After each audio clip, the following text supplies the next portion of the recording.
with manufacturing factors, if you don't reduce your debt, and if you don't end corruption, the economy will not grow, and you will not have a Wajiko facing budget. You won't. It won't happen.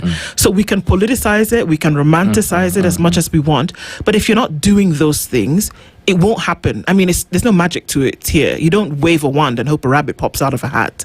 It's not going to happen. So the question continues to be, who's going to make it happen? The economies around the world that are thriving in any way, shape or form today are those who build and sell for profit. It's the basic law of economics that you will not be wealthy, you will not develop if you are not manufacturing something. Yes. There are Kaipes all over the place. There are counties which have raw material that could turn into something, from molasses and cotton in Kisumu to nuts in Kwale and Kilifi, to tourism in different parts of the country, to flowers in other parts. It's all over the place. So what is happening to create whereby you are then operating in surplus? Because now we're getting to the formula. It's formulaic. What is difficult about getting to the place whereby Kenya is operating in surplus that will then develop the economy? Because all this business is rotten. You have a bloated government so that you pay people who are not worth their weight in whatever. You have a non-economy facing whereby you are depending on the taxes that you're collecting from a very few people in the population.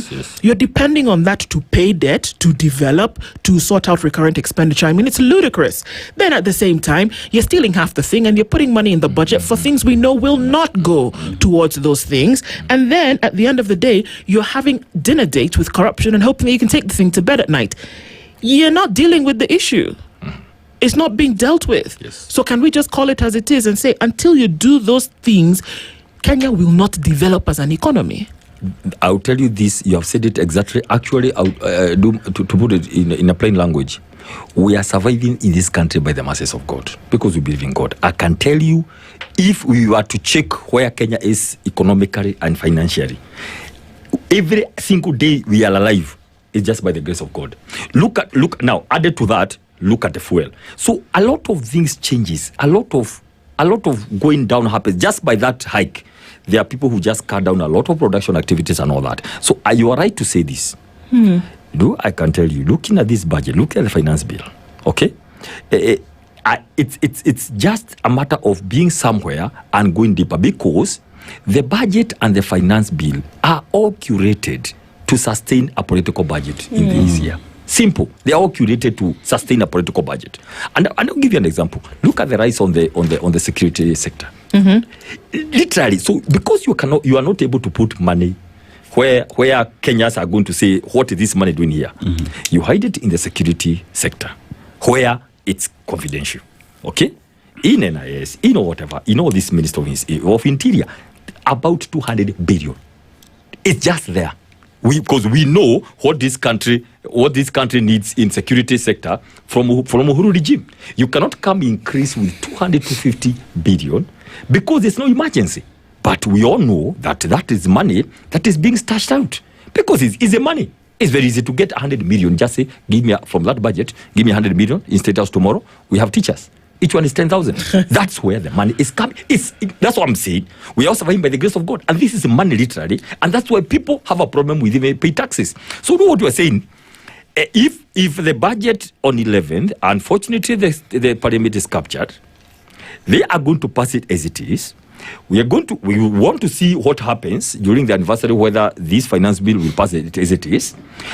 It's simply a matter of waiting and getting clear, because do you not change anything in this government? The thinking capacity, their belief systems on how they want to go ahead, the economy, like you said, as we speak right now, is in a very bad shape. The only thing that you can do, the economy will be on the ballot next year. I can tell you that. And let me tell you something we noticed. They are proposing to reduce income tax from corporate organizations. Yes. Yeah? The corporate tax. And we are thinking, why? How? From 30 to 15 to attract people who are being asked to invest in the National Infrastructure Fund.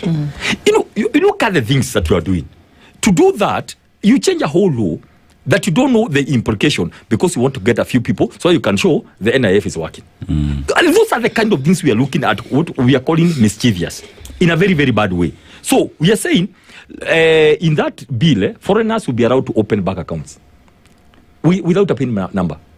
It's in the finance bill. So you want to say, where are you taking us? Now, the change of nil return from June to January. And then you are saying, after that, there will be penalties. The kind of things you are trying to do to the people, it doesn't make sense. The excess duty and all that. So I can tell you this. We are moving on. Ours is to blow the whistle and to say we are not heading to the best of directions. This economy and what the kind of things we are doing. But do you ask a question which I want to repeat for the sake of our viewers? I can.